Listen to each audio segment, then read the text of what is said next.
ఓం నమ శివాయ. ఇవాళ మహాశివరాత్రి. సో నేను రోహిత ఇద్దరం ఫాస్టింగ్లో ఉన్నాము. మేము ఈవినింగ్ పూజ చేసేసి చిన్న అనంతగిరి టెంపుల్ రాంబాగ్ అత్తాపూర్కి వెళ్ళినాం పిల్లలతో సహా. ఇనీషియల్గా మేము జనరల్ లైన్లో వెళ్దాం అనుకున్నాము. బట్ వెళ్ళినాక తెలిసింది అక్కడ స్పెషల్ లైన్ టికెట్స్ కూడా అవైలబుల్ ఉన్నాయని. ఒక 15 మినిట్స్ తర్వాత తెలిసింది ఏంటంటే పిల్లలు చాలా టైర్డ్ అయిపోతున్నారు లైన్లో. సో మేము అక్కడ నుండి మధ్యలో నుండి స్పెషల్ టికెట్స్ తీసుకొని వేరే లైన్లో వెళ్ళిపోయినాం. ఇక్కడ కూడా కొంచెం వెయిటింగ్ ఉండే. దాని తర్వాత మాకు దర్శనం అయిపోయింది. చాలా అంటే చాలా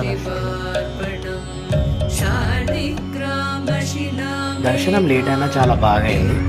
దర్శనం తర్వాత రోహిత ఇక్కడ రావి చెట్టు దగ్గర దీపం ముట్టించింది. మరోసారి అందరికీ ఓం నమ శివాయ.